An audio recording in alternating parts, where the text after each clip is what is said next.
Once again welcome back to Amar's classes. ನಾನು ಅಂಬರೀಶ್ ಪೋತ್ನಾಳ್. ಇದು class number 1173 ಆಗುತ್ತೆ ಮತ್ತು ಜೂಲೈ 2026 ಮೊದಲನೇ ಭಾಗದ ಪಾರ್ಟ್ 1 ಇಂಪಾರ್ಟೆಂಟ್ ಕರೆಂಟ್ ಅಫೇರ್ಸ್ ಆಗುತ್ತೆ. July 2026 important current affairs part 1 ಆಗುತ್ತೆ. ಓಕೆ, ಹಾಗಾದರೆ ಈ ಒಂದು ಜೂಲೈ 2026 ಪ್ರಮುಖ ಪ್ರಚಲಿತ ಘಟನೆಗಳ ಸೀರೀಸನ್ನು ಸ್ಟಾರ್ಟ್ ಮಾಡ್ತಾ ಹೋಗೋಣ. ಜೊತೆಗೆ ಒಂದಷ್ಟು ಎಕನಾಮಿಕ್ ಸರ್ವೆ ವಿಡಿಯೋಸ್ ಕೂಡ ಇದ್ದಾವೆ, ಅವನ್ನು ಕೂಡ ಮಾಡೋಣ. ಈಗ ಆಲ್ರೆಡಿ ನಾವು 4/7/2026 ಮತ್ತು 5/7/2026 KEA ಪರೀಕ್ಷೆಗಳ ಕರೆಂಟ್ ಅಫೇರ್ಸ್ ಪ್ರಶ್ನೆಗಳು ಸುಮಾರು 59. 4ನೇ ತಾರೀಕು 31 ಇತ್ತು, 5ಕ್ಕೆ 28 ಪ್ರಶ್ನೆ ಬಂದಿದ್ವು. ಈ 59 ಪ್ರಶ್ನೆಗಳನ್ನು ಸಾಲ್ವ್ ಮಾಡಿದ್ದೀವಿ. ಜೊತೆಗೆ ಅದರ PDF ಅನ್ನು ಕೂಡ ಕೊಟ್ಟಿದ್ದೀನಿ, ಸೊ ರೆಫರ್ ಮಾಡಿ ಅಂತ ಹೇಳ್ತಾ, ಇನ್ನು ಪಾಲಿಟಿ, ಜಿಯೋಗ್ರಫಿ, ಎಕನಾಮಿಕ್ಸ್, ಎನ್ವಿರಾನ್ಮೆಂಟ್, ಹೀಗೆ ಒಂದಷ್ಟು ಪ್ರಶ್ನೆಗಳು ಬ್ಯಾಲೆನ್ಸ್ ಇದ್ದಾವೆ. ಟೈಮ್ ಸಿಕ್ಕಾಗೆಲ್ಲ ಮಾಡ್ತಾ ಹೋಗೋಣ. ಇಷ್ಟು ಹೇಳ್ತಾ ನಾವು ಕರೆಂಟ್ ಅಫೇರ್ಸ್ ಕೂಡ ಸ್ಟಾರ್ಟ್ ಮಾಡಬೇಕು, ಎಕನಾಮಿಕ್ ಸರ್ವೆ ಕೂಡ ಮುಗಿಸ್ಬೇಕು, ಒಂದಷ್ಟು ಕಂಪ್ಯೂಟರ್ ವೀಡಿಯೋಸ್ ಬ್ಯಾಲೆನ್ಸ್ ಇದ್ದಾವೆ, ಒಂದಷ್ಟು ಸಪ್ರೇಟು ಸ್ಪೆಷಲ್ ವೀಡಿಯೋಸ್ ಕೇಳಿದ್ದೀರಾ. ಭಾರತದ ವಿವಿಧ ಆಪರೇಷನ್ಸ್ ಅಂದರೆ ಈ ಹ್ಯುಮ್ಯಾನಿಟೇರಿಯನ್ ಆಪರೇಷನ್ಸ್ ಅಂತ ಕರಿತೀವಿ, ಅಥವಾ ಇಲ್ಲೊಂದು ಪ್ರಶ್ನೆ ಇದೆ ಅದೇ ರೀತಿಯಾಗಿ, ಜೊತೆಗೆ ರಕ್ಷಣಾ ಕಾರ್ಯಗಳು ಅಂತ ಕರಿತೀವಿ. ಎಲ್ಲಾದರೂ ಗಲಭೆ, ಯುದ್ಧದ ಕಾರ್ಮೋಡಗಳು ಕವಿದಾಗ ಅಲ್ಲಿ ನೆಲೆಸಿರ್ತಕ್ಕಂಥ ಭಾರತೀಯರನ್ನು ಸುರಕ್ಷಿತವಾಗಿ ನಮ್ಮ ದೇಶಕ್ಕೆ ಕರೆತರ್ತಕ್ಕಂಥದ್ದು ಅಥವಾ ಸುರಕ್ಷಿತ ಸ್ಥಳಗಳಿಗೆ ಅವ್ರನ್ನ ಸ್ಥಳಾಂತರಿಸ್ತಕ್ಕಂಥ ಸಾಕಷ್ಟು ಆಪರೇಷನ್ಗಳನ್ನು ಭಾರತ ಸರ್ಕಾರ, ಭಾರತದ ಸೇನೆ ನಡೆಸಿರುತ್ತೆ. ಅಂತಹ ವಿಚಾರಗಳ ಮೇಲೆ ಹಲವಾರು ಪ್ರಶ್ನೆಗಳನ್ನು ಕೇಳ್ತಾ ಇದ್ದಾರೆ. ಅದ್ರ ಮೇಲೆ ಒಂದು ಸಪ್ರೇಟ್ ವಿಡಿಯೋ ಮಾಡಿ ಅಂತ ಕೇಳಿದಿರಿ. ಸೊ ಆದಷ್ಟು ಶೀಘ್ರದಲ್ಲಿ ಅದ್ರ ಮೇಲೆ ಕೂಡ ಒಂದು ಸ್ಪೆಷಲ್ ವಿಡಿಯೋ ಬರುತ್ತೆ. ಅದರ ಜೊತೆಗೆ ಇನ್ನು VBG ರಾಮ್ಜಿ ಬಗ್ಗೆ ಒಂದು ಸಪ್ರೇಟ್ ವಿಡಿಯೋ ಕೇಳಿದಿರಿ, ನೋಡೋಣ. ಅದ್ರ ಮೇಲೆ ಏನಾದರೂ ವಿಡಿಯೋ ಮಾಡೋಕ್ಕಾದ್ರೆ ಮಾಡೋಣ, ಇಲ್ಲ ಕರೆಂಟ್ ಅಫೇರ್ಸಲ್ಲೇ ಕವರ್ ಮಾಡೋಣ. ಜೊತೆಗೆ ಈಗ ಮೊದಲನೇ ಪ್ರಶ್ನೆ, ಭೂಕಂಪ ಪೀಡಿತ ವೆನಿಜುವೆಲಾ. ಇತ್ತೀಚೆಗೆ ವೆನಿಜುವೆಲಾದಲ್ಲಿ ಅತ್ಯಂತ ದೊಡ್ಡ ಭೂಕಂಪ ಸಂಭವಿಸಿತ್ತು, ಸಾವಿರಾರು ಜನರು ಸಾವನ್ನಪ್ಪಿದ್ರು. ಅದ್ರ ಬಗ್ಗೆ ನಾವು ನೆಕ್ಸ್ಟ್ ಟೈಮ್ ನೋಡೋಣ. ಈಗ ಈ ವೆನಿಜುವೆಲಾ ದೇಶಕ್ಕೆ ಏನು ಸಹಾಯ ಹಸ್ತವನ್ನು ಭಾರತ ಚಾಚ್ತಾ ಇದೆ. ಹೀಗೆ ಭೂಕಂಪ ಪೀಡಿತವಾಗಿರ್ತಕ್ಕಂಥ ಈ ಒಂದು ವೆನಿಜುವೆಲಾ ದೇಶಕ್ಕೆ ನೆರವು ನೀಡಲು ಭಾರತ ಆಪರೇಷನ್ ಅಮಿಸ್ಟಾಡ್, ಈ ಆಪರೇಷನ್ ವೆರಿ ಇಂಪಾರ್ಟೆಂಟ್ ನೋಡಿ, ಆಪರೇಷನ್ ಅಮಿಸ್ಟಾಡನ್ನು ಆರಂಭಿಸಿದೆ. ಪರಿಹಾರ ಸಾಮಗ್ರಿ ಮತ್ತು ವೈದ್ಯಕೀಯ ನೆರವನ್ನು ನಮ್ಮ ಸೇನೆಯ ವಿಮಾನಗಳ ಮುಖಾಂತರ ಒಂದು ತಂಡವನ್ನು ಕೂಡ ಕಳಿಸಿದೆ. India launches operation Amistad to quake hit Venezuela, sends relief material and medical assistance. ಪ್ರಶ್ನೆ ಹೇಗೆ ಬರಬಹುದು? ಇತ್ತೀಚೆಗೆ ಭಾರತವು ಆಪರೇಷನ್ ಅಮಿಸ್ಟಾಡನ್ನು ಆರಂಭಿಸಿತ್ತು. ಇದು ಯಾವ ದೇಶಕ್ಕೆ ಭಾರತ ಸಹಾಯ ಹಸ್ತವನ್ನು ನೀಡಲು ಈ ಆಪರೇಷನ್ನ ಆರಂಭಿಸಿತ್ತು ಅಂತ ಕೇಳಿದರೆ, ವೆನಿಜುವೆಲಾ, ಮಯನ್ಮಾರ್, ಶ್ರೀಲಂಕಾ, ಭೂತಾನ್ ಅಂತ ಒಂದು 4 ಆಪ್ಷನ್ ಕೊಡ್ಬೋದು. ತಿಳ್ಕೊಳ್ಳಿ, ಈ ಥರ ಪ್ರಶ್ನೆ ಬರ್ಬೋದು. ಅಥವಾ ಇತ್ತೀಚೆಗೆ ಭೂಕಂಪ ಸಂಭವಿಸಿರ್ತಕ್ಕಂಥ ವೆನಿಜುವೆಲಾ ದೇಶಕ್ಕೆ ಸಹಾಯ ಹಸ್ತವನ್ನು, ನೆರವನ್ನು ನೀಡಲು ಭಾರತ ಯಾವ ಆಪರೇಷನನ್ನು ಆರಂಭಿಸಿತ್ತು? Operation Amistad, operation Brahma, operation Sagar Bandhu, operation Kaveri, operation Ajay, operation Kagar, operation Black Forest, operation 1, 2, ಹೀಗೆ ಹಲವಾರು ಆಪರೇಷನ್ಗಳು ನಡೆದಿರ್ತವೆ. ಅವೆಲ್ಲವೂ ಕೂಡ ಈಗ ಸಾಕಷ್ಟು ಪ್ರಶ್ನೆಗಳಲ್ಲಿ, ಎಕ್ಸಾಮ್ಗಳಲ್ಲಿ ಪ್ರಶ್ನೆಗಳಾಗಿ ಬರ್ತಾ ಇದ್ದಾವೆ. ಅದಕ್ಕೋಸ್ಕರನೇ ಒಂದು ಸಪ್ರೇಟ್ ವಿಡಿಯೋ ಅಂತ ಕೇಳಿದಿರಿ, ಸಾಧ್ಯ ಆದರೆ ಅದನ್ನು ಕೂಡ ಮಾಡಿಕೊಡೋಣ ಅಂತ ಹೇಳ್ತಾ, ಇವತ್ತಿನ ಈ ಒಂದು ಜೂಲೈ 2026 ಪ್ರಮುಖ ಪ್ರಚಲಿತ ಘಟನೆಗಳ ಮೊದಲನೇ ಪ್ರಶ್ನೆಯೇ ಆಪರೇಷನ್ ಅಮಿಸ್ಟಾಡ್ ಮೇಲೆ ಇದೆ. India launches operation Amistad to aid quake hit Venezuela, sends relief material and medical assistance. ನೋಡಿ, ಭಾರತದ ವಾಯುಪಡೆ ಇವತ್ತು ಜೊತೆಗೆ ಒಂದಷ್ಟು ಡಾಕ್ಟರ್ಸು, ಮೆಡಿಕಲ್ ಫೀಲ್ಡಲ್ಲಿರ್ತಕ್ಕಂಥವ್ರನ್ನೆಲ್ಲ ಕರ್ಕೊಂಡು ನಮ್ಮ ಇಂಡಿಯನ್ ಏರ್ಫೋರ್ಸ್ನ C-17 ಏರ್ಕ್ರಾಫ್ಟ್ಗಳ ಮುಖಾಂತರ, 2 ಏರ್ಕ್ರಾಫ್ಟ್ಗಳ ಮುಖಾಂತರ ಭಾರತದ ಒಂದು ತಂಡ ಇವತ್ತು ವೆನಿಜುವೆಲಾವನ್ನು ರೀಚ್ ಆಗಿದೆ. ಜೊತೆಗೆ ಸಾಕಷ್ಟು ನೆರವು, ರಿಲೀಫ್ ಮಟೀರಿಯಲ್, ಜೊತೆಗೆ ಮೆಡಿಕಲ್ ಅಸಿಸ್ಟೆಂಟ್ಸನ್ನು ಕೂಡ ತೆಗೆದುಕೊಂಡು ಹೋಗ್ತಾ ಇದೆ. ಆ ಆಪರೇಷನ್ ಹೆಸರೇ ಆಪರೇಷನ್ ಅಮಿಸ್ಟಾಡ್. ಓಕೆ, 2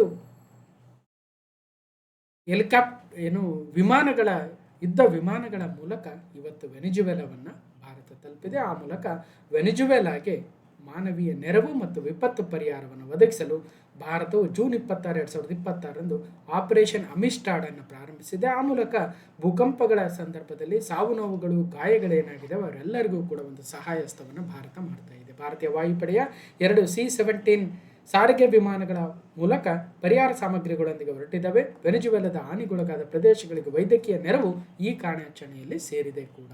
41 ಮೆಂಬರ್ಗಳ ಒಂದು ತಂಡ ಇವತ್ತು ರೀಚ್ ಆಗ್ತಾ ಇದೆ. India helps Venezuela. India launches operation Amistad, sends 35 tons of aid and medical team to earthquake hit Venezuela. Operation Amistad humanitarian assistance and disaster relief ಆಗುತ್ತೆ. ಓಕೆ, ಒಂದು ಕಡೆ. ಇನ್ನೊಂದು ಪ್ರಶ್ನೆಗಳು ಹೆಂಗೆ ಬರ್ತಾ ಇದ್ದಾವೆ, ನಿನ್ನೆ ತಾನೇ ಸಾಲ್ವ್ ಮಾಡಿದ್ದೀವಿ ನಾವು.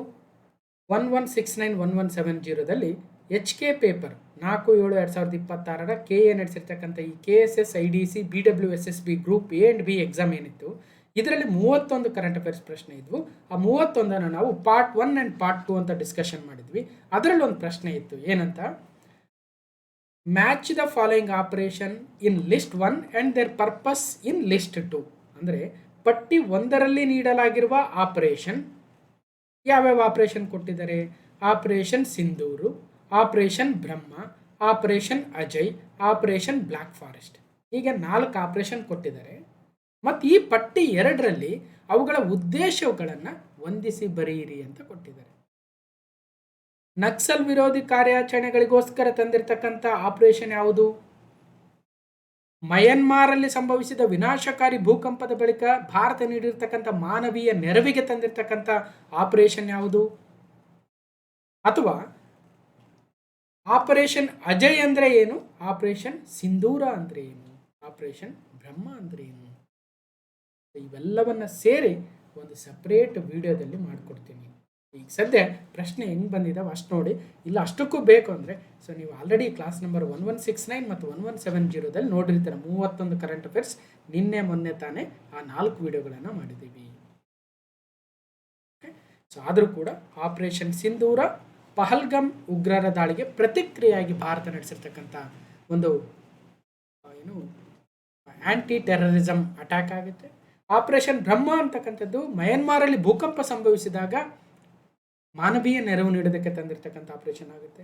ಆಪರೇಷನ್ ಅಜಯ್ ಅಂತಕ್ಕಂಥದ್ದು ಇಸ್ರೇಲ್ ಹಮಾಸ್ ಘರ್ಷಣಾ ಸಂದರ್ಭದಲ್ಲಿ ಭಾರತೀಯರನ್ನು ಸುರಕ್ಷಿತವಾಗಿ ನಮ್ಮ ತಾಯ್ನಾಡಿಗೆ ಕರೆದುಕೊಂಡು ಬರ್ತಕ್ಕಂತಹ ಒಂದು ಆಪರೇಷನ್ ಆಗಿತ್ತು, ಆಪರೇಷನ್ ಅಜಯ್. ಹಾಗೆ ಆಪರೇಷನ್ ಬ್ಲ್ಯಾಕ್ ಫಾರೆಸ್ಟ್ ಅಂತಕ್ಕಂಥದ್ದು ನಕ್ಸಲ್ ಚಟುವಟಿಕೆಗಳೆಲ್ಲಿದ್ದಾವೆ ಆ ನಕ್ಸಲ್ ಚಟುವಟಿಕೆಗಳ ವಿರುದ್ಧ ಕಾರ್ಯಾಚರಣೆಯನ್ನು ಆರಂಭಿಸಿರ್ತಕ್ಕಂಥದ್ದು ಆಪರೇಷನ್ ಬ್ಲ್ಯಾಕ್ ಫಾರೆಸ್ಟ್ ಆಗಿದೆ. ಇನ್ನೊಮ್ಮೆ ಇದನ್ನು ಸಪ್ರೇಟ್ ವಿಡಿಯೋದಲ್ಲಿ ಮತ್ತೊಮ್ಮೆ ಹೇಳ್ತೀನಿ. ಅದರ ಜೊತೆಗೆ KAದವರು ಫ್ರೀ ಕೋಚಿಂಗ್ ಎಕ್ಸಾಮ್ ನಡೆಸಿದ್ರು. ಅದನ್ನು ಕೂಡ ಕ್ಲಾಸ್ ನಂಬರ್ 814ನಲ್ಲಿ ಈಗ ಆಲ್ರೆಡಿ ಸಾಲ್ವ್ ಮಾಡಿದ್ದೀವಿ. ಏನಿತ್ತು, ಭಾರತದ ಆಪರೇಷನ್ ಸಿಂಧೂರ ಮಿಲಿಟರಿ ಕಾರ್ಯಾಚರಣೆ ಏನಿತ್ತು, ಪಹಲ್ಗಮ್ ಅಟ್ಯಾಕಿಗೆ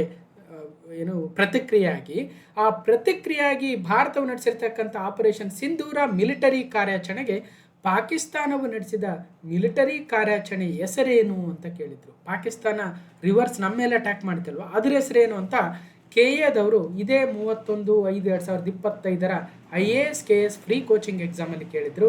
ಅದನ್ನು ಕೂಡ ನಾವು ಕ್ಲಾಸ್ ನಂಬರ್ 814ನಲ್ಲಿ ಸಾಧಿಸಿದ್ವಿ. ಅದರ ಹೆಸರು ಆಪರೇಷನ್ ಬುನಾನ್ ಉಲ್ ಮರ್ಸೂಸ್ ಆಗಿತ್ತು.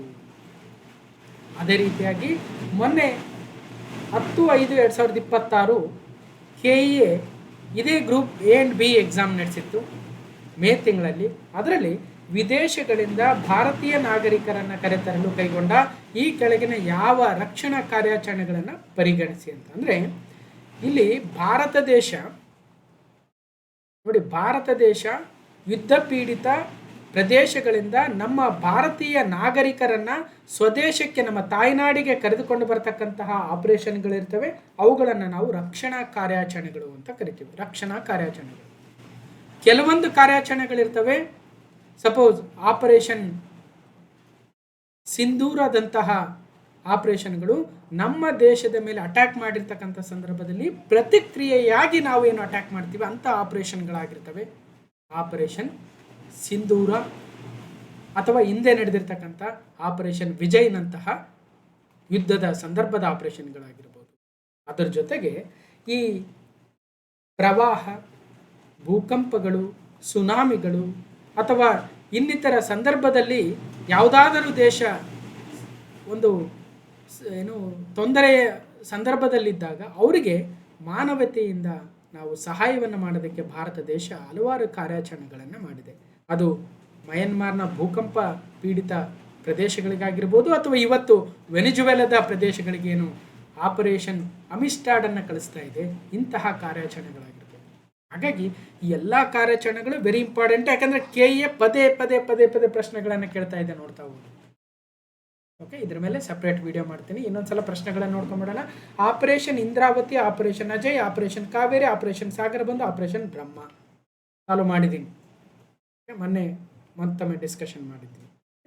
PSI 545 ಎಕ್ಸಾಮಲ್ಲಿ ಕೇಳಿದ್ರು, ಇಸ್ರೇಲ್ ಹಮಾಸ್ ಘರ್ಷಣೆ 2023 ಸಂದರ್ಭದಲ್ಲಿ ಭಾರತೀಯರನ್ನು ರಕ್ಷಿಸಿ ಕರೆತರಲು ನಡೆಸಿದ ಕಾರ್ಯಾಚರಣೆ ಯಾವುದು ಅಂತ.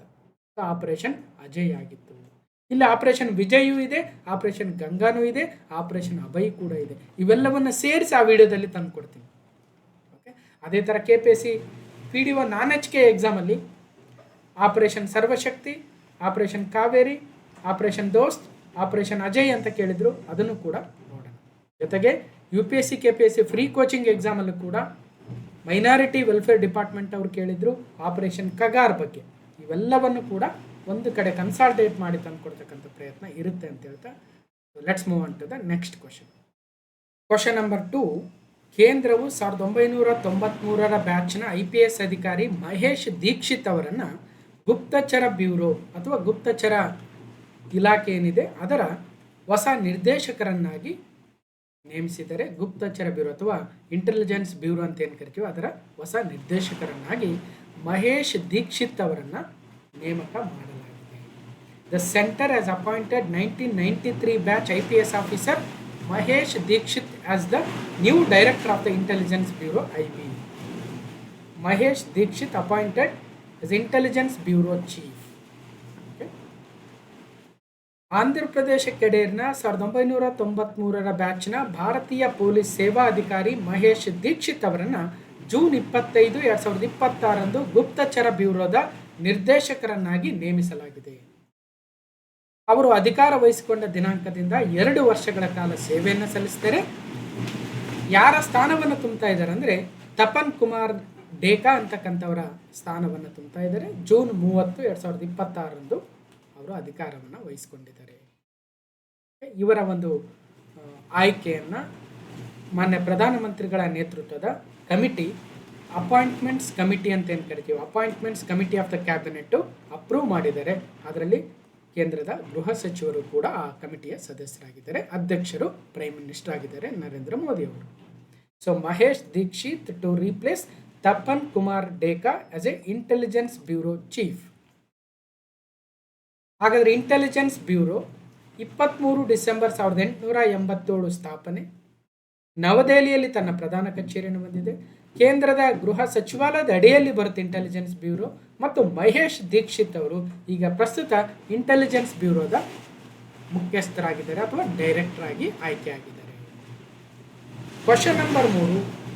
ಎಬೋಲಾ ಪೀಡಿತ ದೇಶಗಳಿಂದ ಆಗಮಿಸುವ ಪ್ರಯಾಣಿಕರಿಗಾಗಿ, ಈಗ ಎಬೋಲಾ ಪೀಡಿತ ದೇಶಗಳೇನಿದ್ದಾವೆ ಅಲ್ಲಿಂದ ನಮ್ಮ ಭಾರತೀಯರು ಅಥವಾ ಭಾರತಕ್ಕೆ ಬರ್ತಕ್ಕಂಥವ್ರು ಯಾರಾದರೂ ಇದ್ದರೆ ಅವರಿಗಾಗಿ ಭಾರತ ಸರ್ಕಾರವು ಉನ್ನತ ಸಾರ್ವಜನಿಕ ಆರೋಗ್ಯ ಕಣ್ಗಾವಲು ಕ್ರಮಗಳ ಭಾಗವಾಗಿ ಏರ್ ಸುವಿಧಾ ಪೋರ್ಟಲನ್ನು ಪುನಃ ಪರಿಚಯಿಸಿದೆ.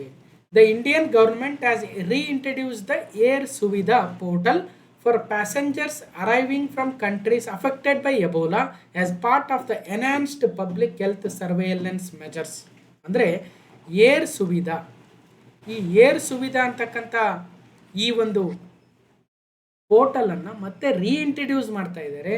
ಈ ಹಿಂದೆ COVID-19 ಸಂದರ್ಭದಲ್ಲಿ ವಿದೇಶಗಳಿಂದ ಭಾರತಕ್ಕೆ ಬರ್ತಕ್ಕಂಥವರು ತಮ್ಮ ಡೀಟೇಲ್ಸ್ಗಳನ್ನು ಈ ಏರ್ ಸುವಿಧಾ ಅಂತಕ್ಕಂಥ ಪೋರ್ಟಲಲ್ಲಿ ಕೊಡಬೇಕಾಗಿತ್ತು.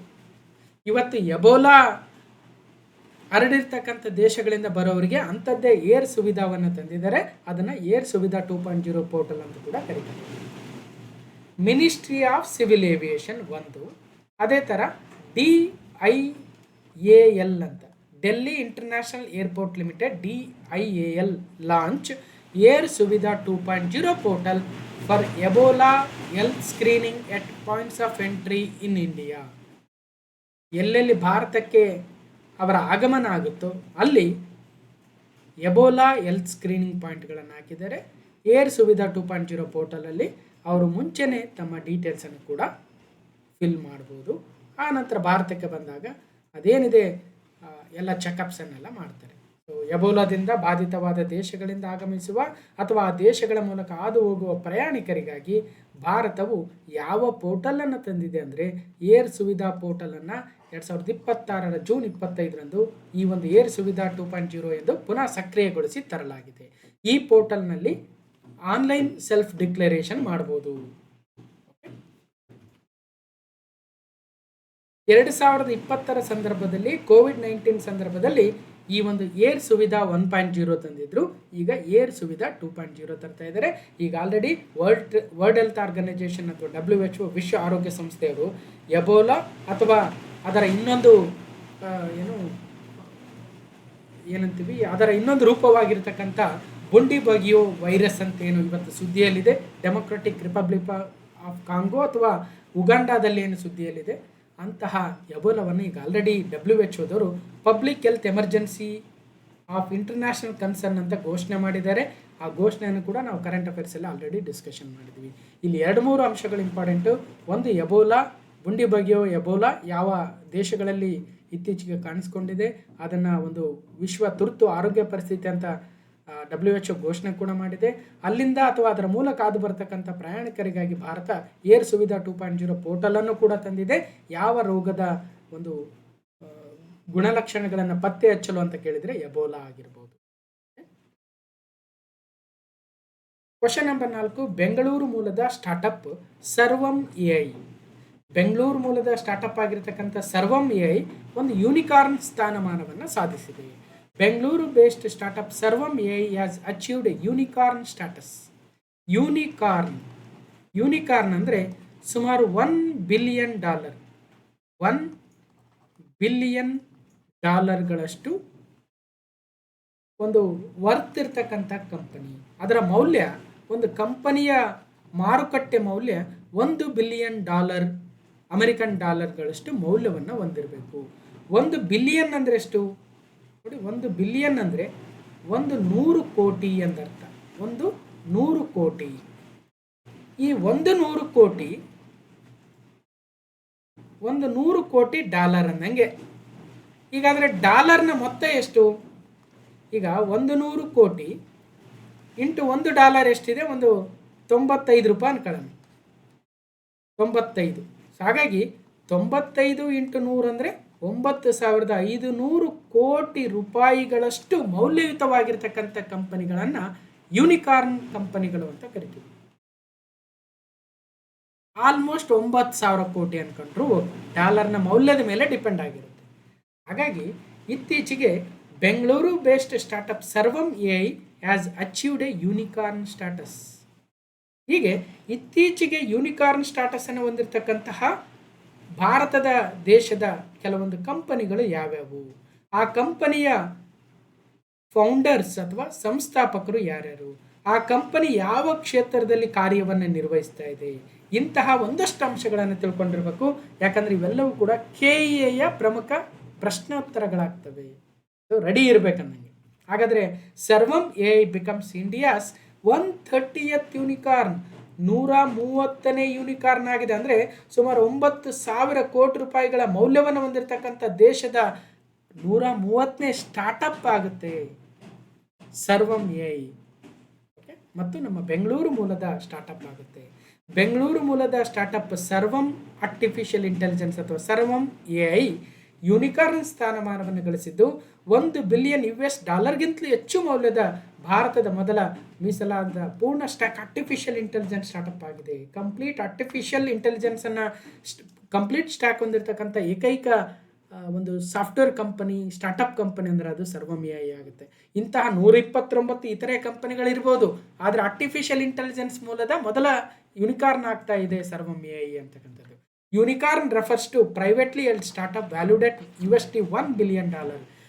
$1 ಬಿಲಿಯನ್ ಹೆಚ್ಚು ಮೌಲ್ಯದ ಖಾಸಗಿ ಸ್ಟಾರ್ಟಪ್ಗಳನ್ನು, ನವೋದ್ಯಮಗಳನ್ನು ನಾವು ಯೂನಿಕಾರ್ನ್ಗಳು ಅಂತ ಕರಿತೀವಿ. ಇನ್ನೊಮ್ಮೆ ಹೇಳ್ತಾ ಇದ್ದೀನಿ, $1 ಬಿಲಿಯನ್ ಅಂದರೆ 1 ಬಿಲಿಯನ್ ಅಂದ್ರೇ ನಮ್ಮ 100 ಕೋಟಿ ಅಂದಂಗೆ ಕನ್ನಡದಲ್ಲಿ. 1 ಬಿಲಿಯನ್ ಜನಸಂಖ್ಯೆ ಅಂದರೆ 100 ಕೋಟಿ ಜನಸಂಖ್ಯೆ ಅಂದಂಗೆ. 1 ಬಿಲಿಯನ್ ಅಂದರೆ 100 ಕೋಟಿ. $100 ಕೋಟಿ ಎಷ್ಟಿದೆ ಇವತ್ತು? $90 ಮೇಲಿದೆ. ಹಾಗಾಗಿ 9,000 ಕೋಟಿ ಮೌಲ್ಯ ಇದ್ದರೆ ಅದು ಯೂನಿಕಾರ್ನ್ ಆಗುತ್ತೆ ಆ startup. Okay, so world's third largest unicorn ecosystem ಭಾರತವಾಗಿದೆ. ಇವತ್ತು 131 ಯೂನಿಕಾರ್ನ್ಗಳಿದಾವಂತೆ. ಇದು 130ನೇದು ಅಂತ ಕೆಲವೊಂದು ಕಡೆ ಕೊಟ್ಟಿದ್ದಾರೆ, ಕೆಲವೊಂದು 131 ಅಂತ ಹೇಳ್ತಾ ಇದ್ದಾರೆ. ಎನಿಯೋ 130+ ಏನಿದಾವೆ ನಮ್ಮ ದೇಶದಲ್ಲಿ ಯೂನಿಕಾರ್ನು. ಹೀಗೆ ಪ್ರಪಂಚದಲ್ಲಿ ಅತಿ ಹೆಚ್ಚು ಯೂನಿಕಾರ್ನ್ ಕಂಪನಿಗಳನ್ನು ಹೊಂದಿರತಕ್ಕಂಥ 3ನೇ ಅತಿ ದೊಡ್ಡ ರಾಷ್ಟ್ರವಾಗ್ತಾ ಇದೆ ಭಾರತ. ಭಾರತ 3 ಅಂದರೆ ಚೀನಾ 2ನೇ ಸ್ಥಾನದಲ್ಲಿದೆ ಮತ್ತು ಅಮೆರಿಕ ಮೊದಲ ಸ್ಥಾನದಲ್ಲಿದೆ. ಸೊ ಯೂನಿಕಾರ್ನ್ಗಳ ಒಂದು ಎಕೋಸಿಸ್ಟಮಲ್ಲಿ ಭಾರತ ಎಷ್ಟನೇ ಸ್ಥಾನದಲ್ಲಿದೆ? 3ನೇ ಸ್ಥಾನದಲ್ಲಿದೆ. ಹಾಗಾಗಿ ವಿಶ್ವದ 3ನೇ ಅತಿ ದೊಡ್ಡ ಯೂನಿಕಾರ್ನ್ ಪರಿಸರ ವ್ಯವಸ್ಥೆಯನ್ನು ಹೊಂದಿರತಕ್ಕಂಥ ದೇಶ ಭಾರತವಾಗ್ತಾ ಇದೆ. ಮೊದಲನೇ ಸ್ಥಾನದಲ್ಲಿ ಅಮೆರಿಕ ಇದ್ದರೆ 2ನೇ ಸ್ಥಾನದಲ್ಲಿ ಚೀನಾ ಇದೆ ಅನ್ನೋದನ್ನು ಗಮನಿಸಬೇಕಾಗುತ್ತೆ. ಸರ್ವಂ AI ಜೊತೆಗೆ ಸ್ಕೈರೂಟ್ ಆಗಿರ್ಬೋದು, ಸ್ಕೈರೂಟ್ ಏರೋಸ್ಪೇಸ್, ನೈಸಾ ಆಗಿರ್ಬೋದು, ಕ್ರೆಡಿಟ್ ಬಿ ಆಗಿರ್ಬೋದು, ಪೋರ್ಟರ್ ಅಂತಕ್ಕಂಥ ಕಂಪನಿಗಳು ಇತ್ತೀಚೆಗೆ ಭಾಳ ಸುದ್ದಿಯನ್ನು ಮಾಡಿದ್ದಾವೆ. ಮತ್ತು ಭಾರತ ದೇಶದಲ್ಲಿ ಡೀಪ್ ಟೆಕ್ ಸೆಕ್ಟರ್ ಆಗಿರ್ಬೋದು, ಆರ್ಟಿಫಿಷಿಯಲ್ ಇಂಟೆಲಿಜೆನ್ಸ್, ಸ್ಪೇಸ್ ಟೆಕ್ನಾಲಜಿ ಅಂತಹ ನೂತನ ತಂತ್ರಜ್ಞಾನಗಳಲ್ಲಿ ಭಾರತದ ಸ್ಟಾರ್ಟಪ್ಗಳು ಇವತ್ತು ಪ್ರಪಂಚದಾದ್ಯಂತ ಮನೆ ಮಾತಾಗ್ತಾ ಇದ್ದಾವೆ. ಆ ಮೂಲಕ ಬೇರೆ ದೇಶಗಳ ಮೇಲಿನ ಅವಲಂಬನೆಯನ್ನು ಇವತ್ತು ಕಡಿಮೆ ಮಾಡಿ ನಮ್ಮ ದೇಶದಲ್ಲೇ ನಮ್ಮ ಭಾರತೀಯರೇ ಯೂನಿಕಾರ್ನ್ಗಳನ್ನು ಸ್ಥಾಪಿಸುವತ್ತ ಮುನ್ನುಗ್ತಾ ಇದ್ದಾರೆ. ಸರ್ವಂ AI ನ ಫೌಂಡರ್ಸನ್ನು ನೋಡ್ಬೋದು, ಕೇಳ್ಬೋದು ಹೆಸರನ್ನು ಕೂಡ. ಸರ್ವಂ AI ಒಂದು ಆರ್ಟಿಫಿಷಿಯಲ್ ಇಂಟೆಲಿಜೆನ್ಸ್ ಕಂಪನಿ ಆಗುತ್ತೆ. ಆಗಸ್ಟ್ 2023 ಕೇವಲ 2 ವರ್ಷಗಳ ಹಿಂದೆ ವಿವೇಕ್ ರಾಘವನ್ ಮತ್ತು ಪ್ರತ್ಯೂಷ್ ಕುಮಾರ್ ಅವರು ಸ್ಥಾಪನೆ ಮಾಡಿರ್ತಕ್ಕಂಥ ಬೆಂಗಳೂರು ಮೂಲದ ಒಂದು ಸ್ಟಾರ್ಟಪ್ ಆಗುತ್ತೆ. AI startup. ಅವರ ಪ್ರಾಡಕ್ಟ್ಗಳು large language models, speech recognition systems, vision language models ಆಗ್ತದೆ. Okay, Sarvam AI. ಇದೇ ರೀತಿಯಾಗಿ ಈ ಸರ್ವಂ AI ಕಂಪನಿ ಏನಿದೆ, ಇದರ ಕೋ-ಫೌಂಡರ್ಸ್ ಪ್ರತ್ಯೂಷ್ ಕುಮಾರ್ ಮತ್ತು ವಿವೇಕ್ ರಾಘವನ್. ಇದು ಜನರೇಟಿವ್ AI ಮತ್ತು AI infrastructure in general AI ಫೀಲ್ಡಲ್ಲಿ ಇರ್ತಕ್ಕಂಥದ್ದು. ಅದೇ ರೀತಿಯಾಗಿ ಜೆಪ್ಟೋ ಆದಿತ್ಯ ಪಲಿಚಾ ಮತ್ತು ಕೈವಲ್ಯ ವೊಹರಾರ್ ಅವರು ಸ್ಥಾಪನೆ ಮಾಡಿರ್ತಕ್ಕಂಥದ್ದು. ಇದೊಂದು ಕ್ವಿಕ್ ಕಾಮರ್ಸ್ ಕಂಪನಿ ಆಗುತ್ತೆ. ಕೃತ್ರಿಮ್ ಅಂತಕ್ಕಂಥ ಕಂಪನಿ ಭವಿಷ್ ಅಗ್ರವಾಲ್ ಅವರು ಸ್ಥಾಪನೆ ಮಾಡಿದ್ದು, ಅಗೇನ್ AI ಫೌಂಡೇಶನ್ ಮಾಡೆಲ್ಸ್ ಮೇಲೆ ಇದೆ. ಇದು ಕೂಡ ಒಂದು ಯೂನಿಕಾರ್ನ್ ಆಗುತ್ತೆ. ಸ್ಕೈರೂಟ್ ಏರೋಸ್ಪೇಸ್ ಅವರು ಇತ್ತೀಚೆಗೆ ಭಾಳ ಸುದ್ದಿಯಲ್ಲಿತ್ತು. ಪವನ್ ಕುಮಾರ್ ಚಂದಾನ ಮತ್ತು ನಾಗ ಭಾರತ್ ಢಾಕಾರ್ ಅವರು ಇದನ್ನು ಸ್ಥಾಪನೆ ಮಾಡಿದರು. ಇದೊಂದು ಸ್ಪೇಸ್ ಟೆಕ್ ಸೆಕ್ಟರಲ್ಲಿ ಭಾಳ ಸುದ್ದಿ ಮಾಡ್ತಾ ಇದೆ, ಒಂದು ಯೂನಿಕಾರ್ನ್. ಅದೇ ರೀತಿಯಾಗಿ ಸ್ಕ್ವೇರ್ ಯಾರ್ಡ್ಸ್ ಅಂತಕ್ಕಂಥದ್ದು ತನುಜ್ ಶೋರಿ ಮತ್ತು ಕನಿಕಾ ಗುಪ್ತಾ ಶೋರಿರವರು ಇದನ್ನು ಸ್ಥಾಪನೆ ಮಾಡಿದರೆ. ಇದು ರಿಯಲ್ ಎಸ್ಟೇಟ್ ಸೆಕ್ಟ್ರಲ್ಲಿ ಸುದ್ದಿ ಮಾಡ್ತಾ ಇದೆ. ಹಾಗಾಗಿ ಇತ್ತೀಚಿನ ಯೂನಿಕಾರ್ನ್ಗಳು ಯಾವ್ಯಾವ ಇದ್ದಾವೆ ನಮ್ಮ ದೇಶದಲ್ಲಿ, ಅದರ ಫೌಂಡರ್ಸ್ ಯಾರು, ಅದು ಯಾವ ಕ್ಷೇತ್ರದಲ್ಲಿ ಕೆಲಸ ಮಾಡ್ತಾ ಇದೆ ಅಂತಕ್ಕಂಥದ್ದು ಭಾಳ ಇಂಪಾರ್ಟೆಂಟು. ಒಂದ್ಸಲ ನೋಟ್ ಮಾಡ್ಕೊಳ್ರಿ. ಇದರ PDF ಕೊಟ್ಟಾಗ ಇನ್ನಷ್ಟು ಮಾಹಿತಿಯನ್ನು ಓದಿ. Okay, let's move on to the next question. ಇನ್ನು ಕ್ವಶನ್ ನಂಬರ್ 5, ಎಣ್ಣೆ ಬೀಜ ಬೆಳೆಗಾರರಿಗಾಗಿ ವಾಟ್ಸಪ್ ಆಧಾರಿತ AI ಚಾಲಿತ ಸಲಹಾ ಸೇವೆಯಾದ ಆಯಿಲ್ ಸೀಡ್ಸ್ ಕಿಸಾನ್ ಮಿತ್ರವನ್ನು ಯಾವ ಸಂಸ್ಥೆ ಅಭಿವೃದ್ಧಿಪಡಿಸಿದೆ? ಆಯಿಲ್ ಸೀಡ್ಸ್ ಕಿಸಾನ್ ಮಿತ್ರ ಇದೊಂದು WhatsApp based AI powered advisory service for oil seed farmers has been developed by which institution? ಈಗ ಆಯಿಲ್ ಸೀಡ್ಗಳನ್ನು, ಎಣ್ಣೆ ಕಾಳುಗಳನ್ನು ಬೆಳೀತಕ್ಕಂತಹ ರೈತರು ಇರ್ತಾರೆ. ಅವರಿಗೆ ಒಂದಷ್ಟು ಸಲಹೆಗಳು ಬೇಕಿರುತ್ತೆ. ಅಂದರೆ ಯಾವ ರಸಗೊಬ್ಬರಗಳನ್ನು ಹಾಕಬೇಕು, ಯಾವ ಕೀಟನಾಶಕಗಳನ್ನು ಸಿಂಪಡಿಸಬೇಕು, ಅಥವಾ ಇನ್ನೇನೋ ಸಲಹೆಗಳು ಬೇಕಿರ್ಬೋದು. ಅಂತಹ ಎಣ್ಣೆ ಕಾಳು ಅಥವಾ ಎಣ್ಣೆ ಬೀಜ ಬೆಳೆಗಾರರಿಗೆ ವಾಟ್ಸಪ್ ಮೂಲಕ ಒಂದು ಸಲಹಾ ಸೇವೆಯನ್ನು ಕೊಡ್ತಕ್ಕಂತಹ ಆಯಿಲ್ ಸೀಡ್ಸ್ ಕಿಸಾನ್ ಮಿತ್ರ ಎಂಬ ವಾಟ್ಸಪ್ ಬೇಸ್ಡ್ AI ಸೊಲ್ಯೂಷನನ್ನು ತಂದಿರತಕ್ಕಂತಹ ಇನ್ಸ್ಟಿಟ್ಯೂಷನ್ ಯಾವುದು ಅಂತ ಕೇಳಿದ್ದಾರೆ. ಸರಿಯಾದ ಉತ್ತರ ICAR, Indian institute of oil seeds research, IIOR. So ICARನ ಒಂದು ಅಂಗಸಂಸ್ಥೆ ಆಗಿರ್ತಕ್ಕಂಥ IIOR, Indian institute of oil seeds research ಅವರು ಈ ಒಂದು ಆಯಿಲ್ ಸೀಡ್ಸ್ ಕಿಸಾನ್ ಮಿತ್ರ ಆ್ಯಪನ್ನು ತಂದಿದ್ದಾರೆ.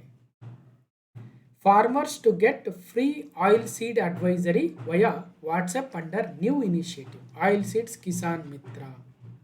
ಅಂದರೆ ವಾಟ್ಸಪ್ ಮುಖಾಂತರನೇ ಸಜೆಷನ್ಗಳನ್ನು ಕೇಳ್ತಕ್ಕಂಥದ್ದು, ಮತ್ತೆ ಇಲ್ಲೇನು ಸಪ್ರೇಟ್ ಆ್ಯಪ್ ಏನಿಲ್ಲ. Indian council of agricultural research ICAR recently launched Oil Seeds Kisan Mitra, a WhatsApp-based AI-powered advisory service for oil seeds farmers. ICAR ಅಂದರೆ ಭಾರತೀಯ ಕೃಷಿ ಸಂಶೋಧನಾ ಸಂಸ್ಥೆ. ಇವರು ಇತ್ತೀಚೆಗೆ ಎಣ್ಣೆ ಬೀಜ ಬೆಳೀತಕ್ಕಂಥ ರೈತರಿಗಾಗಿ ವಾಟ್ಸಪ್ ಆಧಾರಿತ AI ಚಾಲಿತ ಸಲಹಾ ಸೇವೆಯಾದ ಆಯಿಲ್ ಸೀಡ್ಸ್ ಕಿಸಾನ್ ಮಿತ್ರವನ್ನು ಪ್ರಾರಂಭಿಸಿದ್ದಾರೆ. ಇದನ್ನು ಯಾರು ಡೆವಲಪ್ ಮಾಡಿದ್ದಾರೆ ಅಂತ ಕೇಳಿದರೆ ICAR ಅವರು, Indian institute of oil seed research ಹೈದರಾಬಾದಲ್ಲಿ ಏನಿದೆ IIOR, ಅವರು ಈ ಒಂದು 24/7 ಸಜೆಷನ್ ಕೊಡ್ತಕ್ಕಂತಹ ಭಾರತದ ವಿವಿಧ ಭಾಷೆಗಳಲ್ಲಿ ಅವೈಲೇಬಿಲಿಟಿ ಇರ್ತಕ್ಕಂಥ oil seeds Kisan Mitra WhatsApp ಸರ್ವಿಸನ್ನು ಕೊಡ್ತಾ ಇದೆ. ಇದನ್ನು ಹೈದರಾಬಾದ್ನ ICAR, Indian institute of oil seeds research ಅವರು ಅಭಿವೃದ್ಧಿಪಡಿಸಿದ್ದಾರೆ. ಇದು ಏನು ಮಾಡುತ್ತೆ? This platform allows farmers to access crop specific advisories directly through WhatsApp without downloading any additional application. ಇದು ಇಂಪಾರ್ಟೆಂಟ್. ಎಲ್ಲದಕ್ಕೂ ಒಂದು ಅಪ್ಲಿಕೇಶನ್, ಎಲ್ಲದಕ್ಕೂ ಒಂದು ಆ್ಯಪ್ ಮಾಡ್ಕೊಂತ ಹೋದರೆ ಯಾರು ಇನ್ಸ್ಟಾಲ್ ಮಾಡ್ಕೊಳ್ಳಲ್ಲ. ಮೊದಲೇ ಮೊಬೈಲಲ್ಲಿ ಸ್ಪೇಸ್ ತೊಂದರೆ. ಒಂದು ಸ್ವಲ್ಪ ದಿನ ಆಗ್ಬಿಟ್ರೆ ಸಾಕು, 1 ವರ್ಷ ಆದ್ರೆ ಸಾಕು, ಮೊಬೈಲ್ ತಗೊಂಡ ನಂತರ ಬರೀ ಏನೋ ನಿಮ್ಮ ಮೊಬೈಲು ಫುಲ್ ಆಗಿದೆ, ಡಿಲೀಟ್ ಮಾಡಿ, ಇದು ಡಿಲೀಟ್ ಮಾಡಿ ಅಂತ ಕೇಳುತ್ತೆ. ಅಂಥದ್ರಲ್ಲಿ 26 ಆ್ಯಪ್ಗಳು ಯಾರು ಇನ್ಸ್ಟಾಲ್ ಮಾಡ್ಕೊಳ್ತಾರೆ? ಇವತ್ತು ವಾಟ್ಸಪ್ ಮೂಲಕನೇ ಆಯಿಲ್ ಸೀಡ್ಸ್ ಕಿಸಾನ್ ಮಿತ್ರ ಸಜೆಷನನ್ನು ಕೊಡೋಕ್ಕೆ ಸ್ಟಾರ್ಟ್ ಮಾಡಿದ್ದಾರೆ. ಯಾವುದೇ ಬೆಳೆ ಆಗಿರಲಿ ನಿರ್ದಿಷ್ಟ ಸಲಹೆಗಳನ್ನು ಕೊಡ್ತಾರೆ. ಈಗ ಸಪೋಸ್ ಆಯಿಲ್ ಸೀಡ್ಸ್ ಬೆಳೆಗಳು ಯಾವ್ಯಾವು? ಈಗ ಗ್ರೌಂಡ್ ನಟ್ ಅಂದರೆ ನೆಲಗಡಲೆ ಅಥವಾ ಶೇಂಗಾ ಅಂತ ಏನು ಕರಿತೀವಿ, ಮಸ್ಟರ್ಡ್ ಸಾಸಿವೆ ಬೆಳೆ, ಸೆಸಾಮೆ ಎಳ್ಳು, ಸನ್ಫ್ಲವರ್ ಸೂರ್ಯಕಾಂತಿ, ಸೋಯಾಬೀನ್, ಹಾಗೆ ಇನ್ನಿತರ ಎಣ್ಣೆ ಕಾಳುಗಳ ಬೆಳೆಗಳನ್ನು ಬೆಳೀತಕ್ಕಂಥ ರೈತರು ಈ ಆಯಿಲ್ ಸೀಡ್ಸ್ ಕಿಸಾನ್ ಮಿತ್ರದ ಉಪಯೋಗವನ್ನು ಪಡ್ಕೊಂಡು ವಾಟ್ಸಪ್ ಮುಖಾಂತರ ತಮ್ಮ ಸಲಹೆಗಳನ್ನು ಪಡಿಬಹುದು. ಇದು 24/7 AI based farmer advisory service ಆಗುತ್ತೆ. ಇದನ್ನು ಯಾರು ಡೆವಲಪ್ ಮಾಡಿದ್ದಾರೆ, ಯಾವ ಸಂಸ್ಥೆ, ಸೊ ಇದರ ಉದ್ದೇಶ ಏನು, ಯಾರಿಗೆ ತಂದಿದ್ದಾರೆ ಅಂತಕ್ಕಂಥ ವಿಚಾರಗಳನ್ನು ತಿಳ್ಕೋಬೇಕು. ಕ್ವಶನ್ ನಂಬರ್ 6, ಇತ್ತೀಚಿನ ವರದಿಯ ಪ್ರಕಾರ ಜಾಗತಿಕ ದೇಶೀಯ ವಿಮಾನಯಾನ ಮಾರುಕಟ್ಟೆಯಲ್ಲಿ ಭಾರತದ ಪ್ರಸ್ತುತ ಸ್ಥಾನಮಾನವೇನಾಗಿದೆ? According to the recent report, what is India's current position in the global domestic aviation market? Aviation ಮಾರ್ಕೆಟಲ್ಲಿ ಭಾರತ ಮೊದಲನೇ ಸ್ಥಾನದಲ್ಲಿದೆಯಾ, ದ್ವಿತೀಯ ಸ್ಥಾನದಲ್ಲಿದೆಯಾ, ತೃತೀಯನ, 4ನೇದ, ಎಷ್ಟನೇದು ರೀ? ಭಾರತ ಯಾವ ಸ್ಥಾನದಲ್ಲಿದೆ ಅಂದರೆ 3ನೇ ಸ್ಥಾನದಲ್ಲಿದೆ ಒಟ್ಟಾರೆ ಜಾಗತಿಕ ಡೊಮೆಸ್ಟಿಕ್ ಏವಿಯೇಷನ್ ಮಾರ್ಕೆಟ್. ಅಂದರೆ ಈಗ ಬೆಂಗಳೂರಿಂದ ಚೆನ್ನೈ ಹೋಗೋದು, ಚೆನ್ನೈಯಿಂದ ಡೆಲ್ಲಿ, ಡೆಲ್ಲಿಯಿಂದ ಇನ್ನೊಂದು ಯಾವುದೋ ಪ್ಲೇಸು, ಅಥವಾ ಬೆಂಗಳೂರಿಂದ ಕಲಬುರಗಿ, ಶಿವಮೊಗ್ಗ, ಅಥವಾ ಇನ್ನೊಂದು ಯಾವುದೋ ಮಂಗಳೂರು, ಮೈಸೂರು, ಹೀಗೆ ಈ ಡೊಮೆಸ್ಟಿಕ್ ಏವಿಯೇಷನ್ ಮಾರ್ಕೆಟಲ್ಲಿ ಪ್ರಪಂಚದಲ್ಲಿ 3ನೇ ಸ್ಥಾನಕ್ಕೆ ಬರ್ತಾ ಇದೆ ಇವತ್ತು ಭಾರತ ಅಂತ ಅಫಿಷಿಯಲ್ ಏರ್ಲೈನ್ ಗೈಡ್ ಅವರು ಇತ್ತೀಚೆಗೆ ಈ ಒಂದು ಡೇಟಾವನ್ನು ಕೊಟ್ಟಿದ್ದಾರೆ. ಹಾಗಾದರೆ ಭಾರತ 3ನೇ ಸ್ಥಾನದಲ್ಲಿದೆ ಅಂದರೆ, ಸೊ ಇಲ್ಲೂ ಕೂಡ ಭಾರತ 3ನೇ ಸ್ಥಾನದಲ್ಲಿದ್ದರೆ ಇಲ್ಲೂ ಕೂಡ ಚೀನಾ 2ನೇ ಸ್ಥಾನದಲ್ಲಿದೆ, USA 1ನೇ ಸ್ಥಾನದಲ್ಲಿ. So India has become a world's 3rd largest domestic aviation market after the US and China. According to official airline guide OAG data, India has become the 3rd largest domestic aviation market globally. ಅಧಿಕೃತ ವಿಮಾನಯಾನ ಮಾರ್ಗದರ್ಶಿ OAG ದತ್ತಾಂಶದ ಪ್ರಕಾರ ಭಾರತವು ಜಾಗತಿಕವಾಗಿ 3ನೇ ಅತಿ ದೊಡ್ಡ ದೇಶೀಯ ವಿಮಾನಯಾನ ಮಾರುಕಟ್ಟೆಯಾಗಿದೆ. ಮೊದಲನೇ ಸ್ಥಾನದಲ್ಲಿ ಅಮೆರಿಕ ಇದ್ದರೆ, 2ನೇ ಸ್ಥಾನದಲ್ಲಿ ಚೀನಾ ಇದೆ, 3ನೇ ಸ್ಥಾನದಲ್ಲಿ ನಮ್ಮ ಭಾರತ ಬರ್ತಾ ಇದೆ. ಆ ಮೂಲಕ ಭಾರತದಲ್ಲಿ ಡೊಮೆಸ್ಟಿಕ್ ಏವಿಯೇಷನ್ ಮಾರ್ಕೆಟು ಈಗ ಮತ್ತೊಮ್ಮೆ ಮುಂಚೂಣಿಯಲ್ಲಿ ಬರ್ತಾ ಇದೆ. ಆ ಮೂಲಕ ಇಡೀ ಪ್ರಪಂಚದ ವಿವಿಧ ದೇಶಗಳನ್ನು ಹಿಂದಿಕ್ತಾ ಇದ್ದೀವಿ ಅನ್ನೋದಲ್ಲಿ ಗಮನಿಸಬೇಕು. ಸೊ ಬ್ರೆಜಿಲ್ ಮತ್ತು ಇಂಡೋನೇಷ್ಯಾದಂಥ ದೇಶಗಳನ್ನು ಹಿಂದಕ್ಕೆ ಇವತ್ತು ಭಾರತ ಮುಂದೆ ಬರ್ತಾ ಇದೆ, 3ನೇ ಸ್ಥಾನವನ್ನು ಅಲಂಕರಿಸ್ತಾ ಇದೆ. So USA, China, India, Brazil 4, Indonesia 5ನೇ ಸ್ಥಾನದಲ್ಲಿದೆ. So India's domestic aviation market is now 3rd largest globally. ಅದರಲ್ಲಿ ಇಂಡಿಗೋ ಆಗಿರ್ಬೋದು, ಏರ್ ಇಂಡಿಯಾ ಆಗಿರ್ಬೋದು. ಸೊ ಇಂತಹ ಸಂಸ್ಥೆಗಳು ಇವತ್ತು ಭಾರತವನ್ನು ಅತಿ ದೊಡ್ಡ ಡೊಮೆಸ್ಟಿಕ್ ಏವಿಯೇಷನ್ ಮಾರ್ಕೆಟ್ ಆಗಿ ಮಾಡ್ತಾ ಇದೆ. ಕ್ವಶನ್ ನಂಬರ್ 7, ಇತ್ತೀಚೆಗೆ ಸುದ್ದಿಯಲ್ಲಿ ಕಾಣಿಸಿಕೊಂಡ ತಪನುಲಿ ಒರಂಗಟನ್. ತಪನುಲಿ ಒರಂಗಟನ್ ಯಾವ ದೇಶದಲ್ಲಿ ಕಂಡುಬರುತ್ತದೆ ಮತ್ತೆ ಯಾಕೆ ಸುದ್ದಿಯಲ್ಲಿದೆ? Tapanuli orangutan that was recently seen in the news is found in which country? Malaysia, Indonesia, Philippines, Thailand. ಅಂದರೆ ಸೊ ಇಂಡೋನೇಷ್ಯಾದ ಸುಮಾತ್ರಾ ಆ ದ್ವೀಪದ ಪ್ರದೇಶಗಳಲ್ಲಿ ಕಂಡುಬರುವ ಎಂಡೆಮಿಕ್ ಆಗಿರ್ತಕ್ಕಂಥ ಒರಂಗಟನ್ನ ಒಂದು ವಿಧ ತಪನುಲಿ ಒರಂಗಟನ್ ಇತ್ತೀಚೆಗೆ ಸುದ್ದಿಯಲ್ಲಿ ಕಾಣಿಸಿಕೊಂಡಿದೆ. ಕಾರಣ ಏನು ಅಂದರೆ climate fuelled landslides may have killed 58 of the world's rarest great apes in 4 days, pushed species closer to the extinction. ಇಂಡೋನೇಷ್ಯಾದ ಸುಮಾತ್ರಾ ದ್ವೀಪದಲ್ಲಿ ಇತ್ತೀಚೆಗೆ ಸಂಭವಿಸಿದ ಚಂಡಮಾರುತವು ಸುಮಾರು 58 ತಪನುಲಿ ಒರಂಗಟನ್ಗಳನ್ನು ಕೊಲ್ಲುವ ಮೂಲಕ ಅವುಗಳ ಒಟ್ಟು ಜನಸಂಖ್ಯೆ ಸುಮಾರು 7% ಅಷ್ಟು ಈ ಒಂದು ಪ್ರಪಂಚದಿಂದ ಇವತ್ತು ನಷ್ಟ ಹೊಂದಿದವೆ. ಅದರ ಅರ್ಥ ಇರ್ತಕ್ಕಂಥ ಒಟ್ಟು 100% ಈ ತಪನುಲಿ ಒರಂಗಟನ್ಗಳಲ್ಲಿ ಮೊನ್ನೆ ಇಂಡೋನೇಷ್ಯಾದ ಸುಮಾತ್ರದಲ್ಲಿ ಜರುಗಿದ ಈ ಲ್ಯಾಂಡ್ಸ್ಲೈಡ್ಸ್ ಆಗಿರ್ಬೋದು ಅಥವಾ ಚಂಡಮಾರುತದ ಎಫೆಕ್ಟಿಂದ 7% ಅಷ್ಟು ಇವತ್ತು ನಷ್ಟಗೊಂಡಿದ್ದಾವೆ. ಅಂದರೆ 7% ಅಷ್ಟು ಈ ಒರಂಗಟನ್ಗಳು ಸಾವನ್ನಪ್ಪಿದ್ದಾವೆ. ದ ತಪನುಲಿ ಒರಂಗಟನ್ ಪೋಂಗೋ ತಪನುಲಿಯನ್ಸೀಸ್ ಅಂತೇನು ಸೈಂಟಿಫಿಕ್ ನೇಮನ್ನು ಹೊಂದಿದೆ. It is a species of orangutan only found on Sumatra island. ಅದಕ್ಕೋಸ್ಕರ ಹೇಳ್ತಾ ಇದ್ದೀವಿ ಇದನ್ನು ಎಂಡೆಮಿಕ್ ಅಂತ ಕರಿತೀವಿ. ಎಂಡೆಮಿಕ್ ಅಂದರೆ ಒಂದು ಪರ್ಟಿಕ್ಯುಲರ್ ಪ್ರದೇಶದಲ್ಲಿ ಮಾತ್ರ ಕಂಡುಬರುವ, ಪ್ರಪಂಚದ ಇನ್ಯಾವುದೇ ಭಾಗದಲ್ಲಿ ಕಂಡು ಬರದೇ ಇರತಕ್ಕಂಥ ಸ್ಪೀಸೀಸ್ಗಳನ್ನು ನಾವು ಎಂಡೆಮಿಕ್ ಅಥವಾ ಸ್ಥಳೀಯ ಪ್ರಭೇದ ಅಂತ ಕರಿತೀವಿ. ಅಂತಹ ಸ್ಥಳೀಯ ಪ್ರಭೇದದ ಗ್ರೇಟ್ ಏಪ್ ಆಗಿರ್ತಕ್ಕಂಥ ತಪನುಲಿ ಒರಂಗುಟನ್ ಇದು ಸುಮಾತ್ರಾ ದ್ವೀಪದಲ್ಲಿ ಮಾತ್ರ ಕಂಡುಬರುವ ಒರಂಗಟನ್ ಜಾತಿಯಾಗಿದೆ. ಇಂತಹ ಒರಂಗಟನ್ಗಳು ಒಟ್ಟು 3 ಜಾತಿ ಕಂಡುಬರ್ತವಂತೆ. ಒಂದು ತಪನುಲಿ ಒರಂಗಟನ್ ಆದರೆ ಇನ್ನೊಂದು ಸುಮಾತ್ರಾನ್ ಒರಂಗಟನ್, ಮತ್ತೊಂದು ಬೋರ್ನಿಯಾನ್ ಒರಂಗಟನ್ ಅಂತ ಕೇಳ್ತಾರೆ. ಎಕ್ಸಾಮಲ್ಲಿ ಒರಂಗಟನ್ಗಳ ಬಗ್ಗೆ ಹಲವಾರು ಬಾರಿ ಪ್ರಶ್ನೆಗಳನ್ನು ಕೇಳಿದ್ದಾರೆ. ಓಕೆ, ಸೊ 3 ಪ್ರಸಿದ್ಧ ಜಾತಿಗಳಂದರೆ ಒಂದು ತಪನುಲಿ ಒರಂಗಟನ್, ಸುಮಾತ್ರಾನ್ ಒರಂಗಟನ್, ಬೋರ್ನಿಯಾನ್ ಒರಂಗಟನ್. ಇವು 3 ಪ್ರಸಿದ್ಧ ಜಾತಿಗಳು ಎಂಡೆಮಿಕ್ ಆಗಿರ್ತಕ್ಕಂಥವು, ಅಂದರೆ ಆ ಪ್ರದೇಶದಲ್ಲಿ ಮಾತ್ರ ಕಂಡು ಬರ್ತವೆ ಮತ್ತು ಕ್ರಿಟಿಕಲಿ ಎಂಡ್ಯಾಂಜರ್ಡ್ ಆಗಿರ್ತಕ್ಕಂಥದ್ದು ಇಲ್ಲಿ ಗಮನಿಸಬೇಕು. IUCN ರೆಡ್ ಲಿಸ್ಟಲ್ಲಿ CR ಅಥವಾ ಕ್ರಿಟಿಕಲಿ ಎಂಡ್ಯಾಂಜರ್ಡ್ ತೀವ್ರವಾಗಿರ್ತಕ್ಕಂಥ ಅಳಿವಿನಂಚಿನಲ್ಲಿರ್ತಕ್ಕಂಥ ಪ್ರಭೇದಗಳಾಗಿದ್ದಾವೆ ಈ 3 ಕೂಡ.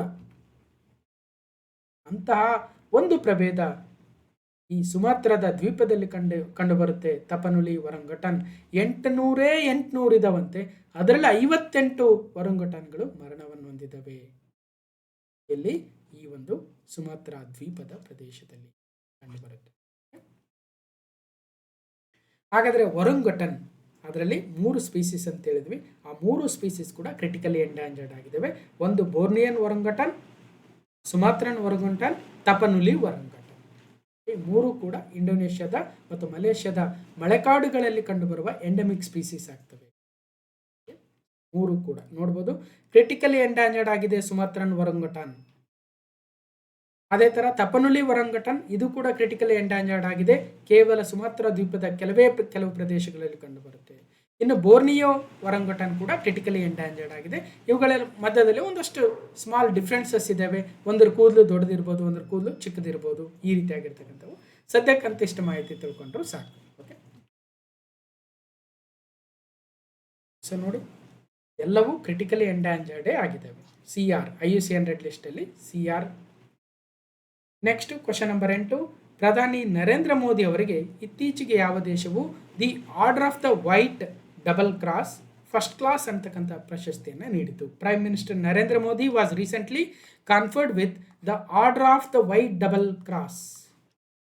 The order of the white double cross ಬ್ರಾಕೆಟಲ್ಲಿ ಫಸ್ಟ್ ಕ್ಲಾಸ್ ಅಂತ ಕೊಟ್ಟಿದ್ದಾರೆ. ಸೊ ಇಂತಹ ಒಂದು ನಾಗರಿಕ ಗೌರವವನ್ನು ನಮ್ಮ ಪ್ರಧಾನಿ ನರೇಂದ್ರ ಮೋದಿ ಅವರಿಗೆ ನೀಡಿ ಗೌರವಿಸಿರ್ತಕ್ಕಂಥ ದೇಶ ಯಾವುದು ಅಂದರೆ ಪೋಲ್ಯಾಂಡ್, ಸ್ಲೋವಕಿಯಾ, ಹಂಗೇರಿ, ಚೆಕ್ ರಿಪಬ್ಲಿಕ್. ಅಂದರೆ ಸ್ಲೋವಕಿಯಾ ದೇಶ. ಇತ್ತೀಚೆಗೆ ಸ್ಲೋವಕಿಯಾ ದೇಶಕ್ಕೆ ಮಾನ್ಯ ಪ್ರಧಾನಿಗಳು ಭೇಟಿ ಕೊಟ್ಟಿದ್ದರು. ಅದ್ರ ಮೇಲೆ ನಾವು ಮೊನ್ನೆ ಸಪ್ರೇಟ್ ವಿಡಿಯೋ ಕೂಡ ಮಾತಾಡಿದ್ವಿ. ಜಸ್ಟ್ ಫಾರ್ ಎ ಕಂಪ್ಲೀಟ್ನೆಸ್, ಯಾವ ದೇಶ ಯಾವ ಪ್ರಶಸ್ತಿ ಅಂತ ನೋಡ್ಬೋದು. ಸ್ಲೋವಾಕ್ ಅಧ್ಯಕ್ಷ ಪೀಟರ್ ಪೆಲ್ಲಿಗ್ರಿನಿ ಅವರು ಈ ಒಂದು ಪ್ರಶಸ್ತಿಯನ್ನು ಪ್ರದಾನ ಮಾಡಿದರು. ಆ ಮೂಲಕ ಪ್ರಧಾನಿ ನರೇಂದ್ರ ಮೋದಿ ಅವರಿಗೆ ಸಂದಿರ್ತಕ್ಕಂಥ 33ನೇಯ ಅಂತಾರಾಷ್ಟ್ರೀಯ ಮಟ್ಟದ ಗೌರವವಾಗುತ್ತೆ. ಹಾಗಾಗಿ ನರೇಂದ್ರ ಮೋದಿ ಅವರಿಗೆ ಸ್ಲೋವೇಕಿಯಾದ ಅತ್ಯುನ್ನತ ರಾಷ್ಟ್ರೀಯ ಗೌರವವಾಗಿರತಕ್ಕಂಥ the order of the white double cross ಅಂತಕ್ಕಂಥ ಪ್ರಶಸ್ತಿಯನ್ನು ನೀಡಿ ಗೌರವಿಸಲಾಗಿದೆ.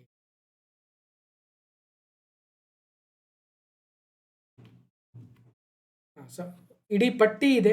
ಇದರ PDF ಕೊಟ್ಟಾಗ ಮೋದಿ ಅವರಿಗೆ ಸಂದಿರ್ತಕ್ಕಂಥ ವಿವಿಧ ದೇಶಗಳ ಅತ್ಯುನ್ನತ ನಾಗರಿಕ ಗೌರವಗಳನ್ನು ಪಟ್ಟಿಯಲ್ಲಿ ನೋಡಬಹುದು. ಇತ್ತೀಚೆಗೆ ಅಂದರೆ ಸ್ಲೋವೇಕಿಯಾ ದೇಶದ order of the white double cross. Okay, so Slovakia ದೇಶ. ಅದರ ಜೊತೆಗೆ ಇದು 33ನೇದಾದರೆ ಇತ್ತೀಚೆಗೆ 32ನೇದು ನಾರ್ವೆ ದೇಶ ಕೊಟ್ಟಿತ್ತು, ನಾರ್ವೇಜಿಯನ್ ಆರ್ಡರ್ ಆಫ್ ಮೆರಿಟ್. 31ನೇದು order of the polar star Sweden ದೇಶ ಕೊಟ್ಟಿತ್ತು. ಹಾಗೆ 30ನೇದು ಇಸ್ರೇಲ್ ದೇಶ. ಹೀಗೆ 34ನೇದು ಕೂಡ ಸಂದಿದೆ ಅವರಿಗೆ. ಇತ್ತೀಚೆಗೆ ಸೀಶೆಲ್ಸ್ ದೇಶಕ್ಕೆ ಭೇಟಿ ಕೊಟ್ಟಾಗ ಅವರು ಕೂಡ ಒಂದು ತಮ್ಮ ಅತ್ಯುನ್ನತ ನಾಗರಿಕ ಗೌರವವನ್ನು ನೀಡಿ ಗೌರವಿಸಿದ್ದಾರೆ. ಅದರ ಬಗ್ಗೆ ನೆಕ್ಸ್ಟ್ ಕರೆಂಟ್ ಅಫೇರ್ಸಲ್ಲಿ ನೋಡೋಣ. ಈಗ ಸ್ಲೋವಾಕ್ ರಿಪಬ್ಲಿಕ್ ಬಗ್ಗೆ ಆಲ್ರೆಡಿ ಮೊನ್ನೆ ಒಂದು ವಿಡಿಯೋದಲ್ಲಿ ನಾವು G7 ಸಮಿಟ್ ಪ್ಲಸ್ ಫ್ರಾನ್ಸ್ ಮತ್ತು ಸ್ಲೋವೇಕಿಯಾ ದೇಶಕ್ಕೆ ಭೇಟಿ ಕೊಟ್ಟಿರ್ತಕ್ಕಂಥ ಪ್ರಧಾನಿಯವರ ಬಗ್ಗೆ ನಾವು ಡಿಸ್ಕಷನ್ ಮಾಡಿದ್ವಿ. ಆ ಸಂದರ್ಭದಲ್ಲಿ ಸ್ಲೋವೇಕಿಯಾ ದೇಶದ ಗಡಿ ರಾಷ್ಟ್ರಗಳು ಯಾವ್ಯಾವಿದ್ದಾವೆ, ಅಲ್ಲಿನ ವಿಶೇಷತೆ ಏನು, ಅಲ್ಲಿನ ವಿವಿಧ ಒಪ್ಪಂದಗಳು ಏನಾಗಿದ್ವು ಅಂತ ನಾವು ಡಿಸ್ಕಷನ್ ಮಾಡಿದ್ವಿ. ಸ್ಲೋವೇಕಿಯಾ ದೇಶದ ಪ್ರಧಾನಿಗಳು ರಾಬರ್ಟ್ ಫಿಕೋ, ಅಲ್ಲಿನ ಅಧ್ಯಕ್ಷರು ಪೀಟರ್ ಪೆಲ್ಲಿಗ್ರಿನಿ. ಜೊತೆಗೆ ಥರ್ಡ್ ಇಂಡಿಯಾ ನಾರ್ಡಿಕ್ ಮತ್ತು ನಾರ್ಡಿಕ್ ಸಮಿಟ್ 2026 ಕ್ಲಾಸ್ ನಂಬರ್ 1134 ಸಂದರ್ಭದಲ್ಲೂ ಕೂಡ ಮೋದಿ ಅವರಿಗೆ ನಾರ್ವೆ ದೇಶ ಕೊಟ್ಟಿರ್ತಕ್ಕಂಥ grand cross of the royal Norwegian order of merit ಬಗ್ಗೆ ಕೂಡ ನಾವು ಡಿಸ್ಕಷನ್ ಮಾಡಿದ್ವಿ. ಅದು 32ನೇ ಅತ್ಯುನ್ನತ ನಾಗರಿಕ ಗೌರವವಾಗಿತ್ತು. ಈಗ 33 ಆಯಿತು. ಅದೇ ಥರ 34ನೇದು ಕೂಡ ಸಿಕ್ಕಿದೆ. ಎಕ್ಸಾಮಲ್ಲಿ ಕೇಳ್ತಾರೆ ಮೋದಿ ಅವರಿಗೆ ಯಾವ್ಯಾವ ದೇಶ ಯಾವ ನಾಗರಿಕ ಗೌರವವನ್ನು ಕೊಟ್ಟು ಗೌರವಿಸಿದೆ ಅಂತ. ಸೊ ಹಾಗಾಗಿ ಒಂದ್ಸಲ ಎಕ್ಸಾಮ್ಗೆ ಹೋಗೋಕ್ಕೆ ಮುಂಚೆ ಒಂದ್ಸಲ ನೋಟ್ ಮಾಡ್ಕೊಂಡು ಹೋಗಿ. ಕ್ವಶನ್ ನಂಬರ್ 9, ಬಕ್ಸಾ ಹುಲಿ ಅಭಯಾರಣ್ಯ ಯಾವ ರಾಜ್ಯದಲ್ಲಿದೆ? Buxa tiger reserve is located in which state? Chhattisgarh, Paschim Bangala, Jharkhand, Bihar. ಅಂದರೆ ಪಶ್ಚಿಮ ಬಂಗಾಳದಲ್ಲಿ ಬರುತ್ತೆ ಬಕ್ಸಾ ಟೈಗರ್ ರಿಸರ್ವ್. ಅದ್ಯಾಕೆ ಸುದ್ದಿಯಲ್ಲಿದೆ ಈಗ? Buxa Tiger Reserve. Recently, Union Environment and Forest Minister announced that Central plan to reintroduce the tigers into the Buxa Tiger Reserve. ಕೇಂದ್ರದ ಪರಿಸರ ಮತ್ತು ಅರಣ್ಯ ಸಚಿವರು ಇತ್ತೀಚೆಗೆ ಏನು ಹೇಳಿದರೆ, ಈ ಬಕ್ಸಾ ಹುಲಿ ಅಭಯಾರಣ್ಯಕ್ಕೆ ಹುಲಿಗಳನ್ನು ಮತ್ತೆ ಪರಿಚಯಿಸೋಣ. ಅಲ್ಲಿ ಹುಲಿಗಳು ಅಥವಾ ಇತ್ತೀಚೆಗೆ ಅಷ್ಟಾಗಿ ಹುಲಿಗಳು ಕಂಡು ಬಂದಿಲ್ಲ, ಹಾಗಾಗಿ ಬೇರೆ ಟೈಗರ್ ರಿಸರ್ವಿಂದ ಒಂದಷ್ಟು ಹುಲಿಗಳನ್ನು ಮತ್ತೆ ರೀಇಂಟ್ರಡ್ಯೂಸ್ ಮಾಡೋಣ ಬಕ್ಸಾ ಟೈಗರ್ ರಿಸರ್ವ್ ಅಥವಾ ಬುಕ್ಸಾ ಟೈಗರ್ ರಿಸರ್ವ್ ಅಲ್ಲಿ ಅಂತ ಹೇಳಿದ್ದಾರೆ. ಹಾಗಾಗಿ ಸುದ್ದಿಯಲ್ಲಿದೆ. ಈ ಬಕ್ಸಾ ಟೈಗರ್ ರಿಸರ್ವ್ ಎಲ್ಲಿದೆ ಅಂದರೆ ವೆಸ್ಟ್ ಬೆಂಗಾಲ್ನ ಉತ್ತರ ಭಾಗದಲ್ಲಿ ಭೂತಾನ್ ಹತ್ತಿರದಲ್ಲಿ ಜಲ್ಪೈಗುರಿ ಜಿಲ್ಲೆ ಬರುತ್ತೆ, ಅಲ್ಲಿ ಕಂಡು ಬರುತ್ತೆ. It's northern boundary shares in international border with Bhutan country. ಮತ್ತು ಭಾರತ ಮತ್ತು ಭೂತಾನ್ ನಡುವೆ ಒಂದು ಆನೆ ವಲಸೆ ಕಾರಿಡಾರ್ ಕೂಡ ಇದಾಗುತ್ತೆ ಬಕ್ಸಾ ಟೈಗರ್ ರಿಸರ್ವ್. ಸೊ ಇದು 1983ರಲ್ಲಿ ಘೋಷಣೆ ಆಗಿರ್ತಕ್ಕಂಥ ಪಶ್ಚಿಮ ಬಂಗಾಳದ 2ನೇ ಟೈಗರ್ ರಿಸರ್ವ್. ಒಂದು ಸುಂದರ್ಬನ್ಸ್. ಭಾರತದ ವನ್ಯಜೀವಿ ಸಂರಕ್ಷಣಾ ಕಾಯ್ದೆ 1972ರ 38V ಸೆಕ್ಷನ್ ಅಡಿಯಲ್ಲಿ ಭಾರತದಲ್ಲಿ ನಾವು ಟೈಗರ್ ರಿಸರ್ವ್ಗಳನ್ನು ಸ್ಥಾಪನೆ ಮಾಡ್ಬೋದು. Wild life protection act 1972, Sundarbans ಮತ್ತು ಬಕ್ಸಾ ಇವೆರಡು ಯಾವ ರಾಜ್ಯದಲ್ಲಿ ಬರತಕ್ಕಂಥ ಟೈಗರ್ ರಿಸರ್ವ್ಗಳು ಅಂದರೆ ಪಶ್ಚಿಮ ಬಂಗಾಳದಲ್ಲಿ ಕಂಡುಬರುವ ಹುಲಿ ಸಂರಕ್ಷಿತ ಪ್ರದೇಶಗಳಾಗಿದ್ದಾವೆ. ಬಕ್ಸಾ ಪಶ್ಚಿಮ ಬಂಗಾಳದ ಒಂದು ಹುಲಿ ಸಂರಕ್ಷಿತ ಪ್ರದೇಶ. ಇದು ಸುಮಾರು 760 ಸ್ಕ್ವೇರ್ ಕಿಲೋಮೀಟರ್ ಅಷ್ಟು ವಿಸ್ತೀರ್ಣವನ್ನು ಹೊಂದಿದೆ. ಆಮೇಲೆ ಇಲ್ಲಿ ಸಾಕಷ್ಟು ಎಂಡಾಂಜರ್ಡ್ ಸ್ಪೀಸೀಸ್ ಕೂಡ ಕಂಡು ಬರ್ತಾ ಇದ್ದಾವೆ. ಈ ಭಾಗದಲ್ಲಿ ವೆಸ್ಟ್ ಬೆಂಗಾಲ್ನ ನಾರ್ದನ್ ಪಾರ್ಟಲ್ಲಿ ಬರುತ್ತೆ. ಪಶ್ಚಿಮ ಬಂಗಾಳದ ಸುದ್ದಿಗೆ ಬಂದಿರೋದ್ರಿಂದ ಪಶ್ಚಿಮ ಬಂಗಾಳದ ಭಾರತ ದರ್ಶನವನ್ನು ನೋಡ್ಬೋದು. ಪಶ್ಚಿಮ ಬಂಗಾಳ ರಾಜಧಾನಿ ಕೋಲ್ಕತ್ತಾ. 15 ಆಗಸ್ಟ್ 1947 ಸ್ಥಾಪನೆ. ಬೆಂಗಾಲಿ ಆಡಳಿತ ಭಾಷೆ. 23 ಜಿಲ್ಲೆಗಳಿದ್ದಾವೆ. RN ರವಿರವರು ರಾಜ್ಯಪಾಲರು. ಸುವೇಂದು ಅಧಿಕಾರಿರವರು ಇತ್ತೀಚೆಗೆ ಮುಖ್ಯಮಂತ್ರಿಗಳು. ಸೊ ನಿನ್ನೆಯ ಪೇಪರಲ್ಲಿ ಸುವೇಂದು ಅಧಿಕಾರಿ ಯಾವ ರಾಜ್ಯದ ಮುಖ್ಯಮಂತ್ರಿಗಳು ಅಂತ ಮುಖ್ಯಮಂತ್ರಿಗಳ ಪಟ್ಟಿ ಎಷ್ಟು ಜೋಡಿ ಇದಾವೆ ಸರಿ ಇದ್ದಾವೆ ಅಂತ ಕೇಳಿದ್ರು, ಗಮನ ಹರಿಸಿ. Tourism tagline experience Bengal the sweetest part of India. ಕಲ್ಕತ್ತಾದಲ್ಲಿ ತನ್ನ ಹೈಕೋರ್ಟನ್ನು ಹೊಂದಿದೆ. 42 ಲೋಕಸಭೆ, 16 ರಾಜ್ಯಸಭೆ, 294 ವಿಧಾನಸಭಾ ಸ್ಥಾನಗಳಿದ್ದಾವೆ. ಇಲ್ಲಿ ವಿಧಾನ ಪರಿಷತ್ ಇಲ್ಲ. ಮತ್ತು ಅಲ್ಲಿನ ಯುನೆಸ್ಕೋ ಹೆರಿಟೇಜ್ ಸೈಟ್ಗಳು ಸುಂದರ್ಬನ್ಸ್, ಶಾಂತಿನಿಕೇತನ ಹಾಗೂ mountain railways of India. Tentative ಲಿಸ್ಟಲ್ಲಿ ಹಲವಾರು ಇದ್ದಾವೆ. ICH ಸೈಟಲ್ಲಿ ದುರ್ಗಾ ಪೂಜಾ ಏನಿದೆ ಮತ್ತು ಚೌ ಡ್ಯಾನ್ಸ್ ಅಥವಾ ಚೌ ನೃತ್ಯ ಏನಿದೆ ಇದು ಕೂಡ ICH ಸೈಟ್ಗೆ ಸೇರಿಕೊಂಡಿದೆ. ಬಕ್ಸಾ, ಗೋರ್ಮೊರಾ, ಜಲ್ದಾಪರ್, ನಿಯೋರಾ ವ್ಯಾಲಿ, ಸಿಂಗಲೀಲಾ, ಸುಂದರ್ಬನ್ಸ್ ಅಂತಕ್ಕಂಥ 6 ನ್ಯಾಷನಲ್ ಪಾರ್ಕ್ಗಳನ್ನು ಹೊಂದಿದೆ. ಅದೇ ರೀತಿಯಾಗಿ ಸುಂದರ್ಬನ್ಸ್ ಮತ್ತು ಬಕ್ಸಾ ಎನ್ನುವ 2 ಹುಲಿ ಸಂರಕ್ಷಿತ ಪ್ರದೇಶಗಳಿದ್ದಾವೆ. ಸಾಕಷ್ಟು ವೈಲ್ಡ್ ಲೈಫ್ ಸ್ಯಾಂಕ್ಚುರೀಸ್ ಕೂಡ ಇದ್ದಾವೆ.